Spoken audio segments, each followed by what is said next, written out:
আপনাদেরও কি টাকা অপচয় হয়ে যাচ্ছে?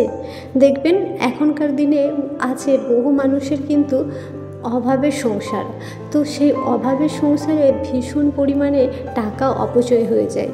একটা কথা কি জানো, আমরা কিন্তু অনেক সময় অনেক প্রলোভনে পা দিয়ে দিই, অর্থাৎ অনেক লোভে পড়ে যাই, যেই জায়গা থেকে কিন্তু আমাদের প্রচুর পরিমাণে টাকা অপচয় হয় আর আমরা হাজারো চেষ্টা করেও টাকা জমাতে পারিনি। প্রলোভন বলতে কি, হঠাৎ করে ধরুন আমরা চমকপ্রদ কোনো জিনিস দেখে, অর্থাৎ কোনো অফার দেখে, কোনো ডিসকাউন্ট দেখে আমরা কিন্তু সেই জায়গাতে পা দিয়ে দিই। যে জিনিসটা আমাদের প্রয়োজন নেই সেই জিনিসটাও কিন্তু আমরা কিনে ফেলি।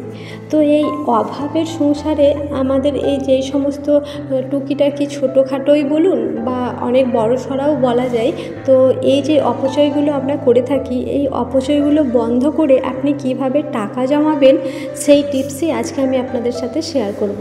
হ্যালো এভরিওয়ান, আসসালামু আলাইকুম। কেমন আছেন সবাই? আশা করব যে যেখান থেকে আমার ভিডিওটা দেখছেন প্রত্যেকেই খুব ভালো আছেন আর সুস্থ আছেন। আমরাও কিন্তু আল্লাহর অশেষ রহমতে অনেক ভালো আছি। দেখুন, আমরা যদি মাসের শুরুতেই একটা সুন্দর প্ল্যানিং অনুযায়ী কাজ করি তাহলে কিন্তু আমাদের এই অপচয়গুলো হবে না। তাহলে আমরা সুন্দরভাবে সংসারটা চালাতে পারবো আর তার সাথে কিন্তু টাকাও সঞ্চয় করতে পারবো। তাই আমি সব সময় সবাইকে বলি, বেতন পাওয়ার সাথে সাথে আপনারা মাসের শুরুতেই কিন্তু একটা বাজেট প্ল্যানিং করবেন যে আপনি সংসারটাকে কিভাবে চালাবেন। আপনি যেই সময়তে পয়সা পাবেন, ধরুন কেউ মাসের 2 তারিখেও পায়, কেউ 10 তারিখেও পায়, কেউ 7 তারিখেও পায়। যেই তারিখে আপনার বেতনটা আসবে সেই সময়তেই কিন্তু আপনাদের এই প্ল্যানিং করতে হবে। যারা একদমই খুবই নিম্নবিত্ত, তো তাদের জন্য বলবো আপনারা সাপ্তাহিক প্ল্যান করুন বা 10 দিনের প্ল্যান করুন। সবার পক্ষে হয়তো মাসের প্ল্যান করা সম্ভব নয়, কারণ অনেকেই আছেন দিনমজুর, যাদের দিন আনা আর দিন খাওয়া এরকম পর্যায়েও অনেক মানুষের কিন্তু জীবন ধারণ করতে হয়। তো তাদেরকে বলবো আপনারা সাপ্তাহিক একটা প্ল্যান করে নেবেন। আমরা যদি আমাদের প্রয়োজনীয় টাকাটাকে গুছিয়ে নিয়ে কাজ করতে পারি তাহলে কিন্তু আমাদের অপচয়টা অনেকটা কম হবে। আর আমরা যদি গোছাতে না পারি আর অগোছালোভাবে কাজ শুরু করি তাহলে কিন্তু আমাদের অপচয়ের পরিমাণটা অনেকটা বেড়ে যাবে। দেখুন, মাসের শুরুতে বা সপ্তাহের শুরুতে আমরা যখনই আমাদের টাকাটা হাতে পাবো তখনই কিন্তু টাকাটা কি পারপাসে খরচা করব তার একটা তালিকা তৈরি করে নেব। অর্থাৎ টাকাটাকে বিভিন্ন খাতে আমরা ভাগ করে করে আলাদাভাবে গুছিয়ে রাখবো। যেমন ধরুন, আমাদের ইলেকট্রিক বিলের জন্য খরচা আছে, আমাদের খাওয়া দাওয়ার জন্য খরচা আছে, তারপর বাড়িতে কোনো যদি অসুস্থ ব্যক্তি থাকে বা বয়স্ক মানুষ থাকে, ছোট বাচ্চা থাকে, তাদের কিন্তু একটু ওষুধপত্র বেশি লাগে, তো সেই পারপাসে কিছু খরচ আছে। যাদের বাড়িতে ছেলেমেয়েরা পড়াশোনা করছে সেই পারপাসে খরচা আছে। তবে এই সমস্ত খরচগুলোকে আমরা কি করব, আলাদা আলাদা জায়গাতে সরিয়ে রাখবো। যে আমার চিকিৎসার জন্য কত টাকা লাগবে বা আমার ছেলে বা মেয়ের টিউশন ফিস কত লাগবে, ইলেকট্রিক বিল আমার কীরকম আছে সেটাও তো আমার একটা আইডিয়া আছে। তো সেরকম আমরা টাকাগুলোকে না আলাদা আলাদা জায়গায় রাখবো, একসাথে কিন্তু পুরো টাকাটা রাখবো না। তাহলে যখন যা আমাদের খরচের দরকার হবে আমরা কোনো ভাবনা চিন্তা না করেই অনায়াসে টাকাটা কিন্তু বের করে দেবো। তো সেটা না করে যদি আমার ভাগ করার থাকে যে কোন টাকাটা আমরা কিসের জন্য রেখেছি, সেইখানে কিন্তু অপচয়টা দেখবেন অটোমেটিক্যালি কমে যাবে। কারণ আমি তো জানি এই টাকাটা আমার টিউশন ফিস, তাহলে সেই টাকা থেকে কোনো দিন আমি ওষুধ কিনতে দেবো না, বা যেটা আমার ওষুধের টাকা সেই টাকা থেকে কোনো দিন আমি যদি ইলেকট্রিক বিল আমার একটু বেশি চলে আসে সেই জায়গাতে কিন্তু আমি ওখান থেকে নিয়ে দেবো না। সেই জন্য আমাদেরকে আগে সেভিংস করতে হবে। আর আপনাদের ওই যে ধরুন আপনারা বাজারের জন্য যেই টাকাটা রেখেছেন, ধরুন সবজি বাজারের জন্য আপনি কিছু টাকা আলাদা করে রেখেছেন, সেখান থেকে আপনি যখন বাজারে গেলেন, ধরুন বাজারে আপনি 100 টাকা নিয়ে গেছেন, তো 100 টাকা থেকে হয়তো আপনার সেখানে 70 টাকা খরচা হয়েছে, তো 30 টাকা কিন্তু আপনি ফেরত পেয়েছেন। তো সেই 30 টাকাটা আমরা কি করি, ওই 30 টাকার মূল্য কিন্তু আমরা অনেকেই বুঝিনি। 30 টাকাটা নিয়ে এসে হয় টেবিলের ওপর রেখে দিলাম, নয়তো রান্নাঘরে রয়ে গেল, বা ফ্রিজের মাথার উপরে রেখে দিলাম, এরকমটা কিন্তু আমরা অধিকাংশ মানুষই করে থাকি। কিন্তু এটা করলে চলবে না। আপনার তো সেভিংসের প্রয়োজন। ওই যে টাকাটা বাঁচলো, ওই টাকাটা কিন্তু আপনি আলাদা একটা জায়গায় রাখবেন, কোনো একটা মাটির ভাঁড় করেন বা আপনার পার্সে রাখেন, যেখানে হোক ওই টাকাটা কিন্তু রেখে দিলেন। তাহলে আজকে যে আপনি 100 টাকা খরচ করতে গিয়েছিলেন, সেখানে যখন আপনার 30 টাকা বেঁচে গেল সেখান থেকে, তো সেই 30 টাকাটা আপনি সেভিংস হিসাবে আলাদা জায়গাতে তুলে দিলেন। এখানে কিন্তু আপনার অপচয় বন্ধ হয়ে সঞ্চয় হলো কিছুটা টাকা। তো 30 টাকাটা হয়তো অনেকের সামান্য মনে হবে, কিন্তু এই সামান্য থেকেই আপনি একদিন উঁচু জায়গায় উঠতে পারবেন। আপনি যদি ধপ করে উপরে উঠে যান না, সেখান থেকে পড়তেও আপনার বেশি সময় লাগবে না।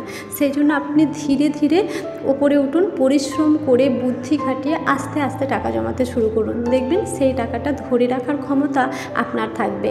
হঠাৎ করে যদি আপনি ভীষণ ধনী হয়ে যান, ভীষণ কিছু করে ফেলেন, সেই টাকাটা কিন্তু ধরে রাখাও খুব কষ্ট। কারণ কি বলুন তো, টাকা জমানোর থেকে টাকা ধরে রাখা এই বিষয়টা কিন্তু ভীষণ কঠিন ব্যাপার।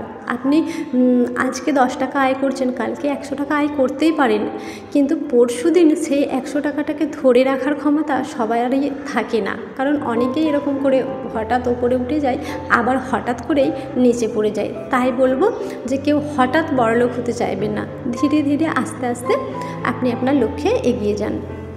আর একটা বিষয় বলি, আপনারা কিন্তু খাবার দাবারের জন্য একটা প্ল্যান তৈরি করবেন। কি বলুন তো, এই খাবার দাবার থেকেও কিন্তু আমাদের প্রচুর টাকা অপচয় হয়। হয়তো আপনাদের মনে হচ্ছে যে খাবার দাবারে আর কী রকম টাকা অপচয় হতে পারে, কিন্তু খাবার দাবারে আমাদের প্রচুর পরিমাণে টাকা কিন্তু অপচয় হয়ে যায় আমরা যদি প্ল্যান করে না চলি। আপনি সানডে থেকে স্যাটারডে পর্যন্ত কি কি খাবেন, কোন দিনে কি খাবেন, তার একটা তালিকা তৈরি করে নেবেন। আপনি সপ্তাহে কদিন মাছ মাংস খাবেন, কদিন নিরামিষ খাবেন, কদিন ডিম খাবেন, মানে সমস্ত কিছুটা কিন্তু আপনাকে একটা প্ল্যান করে নিতে হবে। 7 দিনের একটা রুটিন তৈরি করতে হবে। কারণ যাদের অভাবের সংসার, তাদেরকে কিন্তু অনেকটা হিসাব করে চলতে হবে। যখনই আপনারা এই সাপ্তাহিক প্ল্যানটা করবেন, তখনই দেখবেন একটা টাকার হিসাব কিন্তু আপনারা পেয়ে যাবেন। আপনারা কিন্তু মুদিখানা বাজার, শাকসবজি সমস্ত কিছুই এইভাবে তুলে নিতে পারেন। শাক না হলেও সবজিগুলো তো আপনারা সপ্তাহে তুলে ফ্রিজে স্টোর করে রাখতে পারবেনই। আর সপ্তাহের হিসাব করতে এই কারণেই বলছি, কারণ যেহেতু আমি যাদের অভাবের সংসার, যারা খুব নিম্নবিত্ত ফ্যামিলি থেকে বিলং করছেন বা নিম্ন মধ্যবিত্ত ফ্যামিলিতে আছেন, যেহেতু এটা তাদের জন্য, তো তাদের তো সবার পক্ষে সম্ভব নয় যে মাসের একটা বাজেট প্ল্যানিং করার। সেই জন্য আমি বলছি, যাদের খুব কম ইনকাম, তারা কিন্তু সপ্তাহের একটা প্ল্যান করতে পারেন। সাপোজ আপনারা হয়তো প্ল্যান করলেন না, বিনা প্ল্যানে সপ্তাহটা চালাচ্ছেন। হঠাৎ করে আপনি একদিন এমন একটা খাবার চুজ করলেন যেখানে যেটা খুব আপনার কাছে এক্সপেন্সিভ হয়ে গেল, অর্থাৎ আপনার ইনকাম থেকে কিন্তু ছাপিয়ে গেল, যেটা আপনার ইনকাম অনুযায়ী অনেকটাই দামি হয়ে যাচ্ছে। তো এটা যদি আপনি আগে থেকে প্ল্যান করে রাখেন, আপনার যদি প্রি প্ল্যানিং থাকে, তাহলে কিন্তু এটা এরকম হবে না। কারণটা কি বলুন তো, আপনি তো 7 দিনের একটা হিসাব করেই নিয়েছেন যে আপনি কোন পারপাসে কত টাকা খরচা করবেন, তাই তখন কিন্তু আপনার মনে এরকম কোনো ইচ্ছে জাগবে না। যখনই আমাদের প্ল্যান না থাকবে, আমাদের হাতে পয়সা থাকবে, তখন কিন্তু আমরা হুট করে গিয়ে খরচ করে দেবো, জমানোর কথা ভাববই না, বা এখানে আমাদের ঠিক কতটা টাকা অপচয় হলো সেটাও আমরা বুঝতে পারবো না। আর আমরা যখন এরকম সাপ্তাহিক প্ল্যান করে নেব, তখন তো আমরা জানি যে আমাদের কতটা সবজি বাজার লাগবে, কতটা গ্রসারি লাগবে, কতটা মাছ মাংস লাগবে, এই জিনিসটা আমাদের জানা রয়েছে। তাই ওইভাবে যদি আমরা জিনিসগুলো সপ্তাহে তুলিয়ে নিই বা নিয়ে চলে আসি, তো সেখান থেকে কিন্তু আমাদের অপচয় হওয়ার কোনো জায়গাই নেই। তো সেই জায়গা থেকে আমাদের সেভিংস তো হবেই। তাই প্ল্যানিং ছাড়া কোনো দিন কোনো কিছুতে সফলতা পাওয়া যায় না।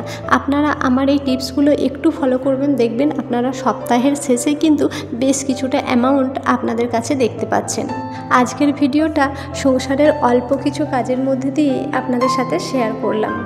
আর বেশ কয়েকদিন হলো আপনাদের সাথে ভিডিও শেয়ার করতে পারিনি। এই ভিডিওটাও বেশ কয়েকদিন আগেই শ্যুট করা ছিল, তো এডিটিং করা হয়নি বলে পোস্ট করা হয়নি। আশা করব তোমরা আগের মতোই আমার পাশে থাকবে আর আমাকে সাপোর্ট করবে। তো আজ তাহলে আসি, আজকের ভিডিওটা এই পর্যন্তই। ততক্ষণ তোমরা ভালো থেকো, সুস্থ থেকো আর আমাদের জন্য অনেক অনেক দোয়া করো।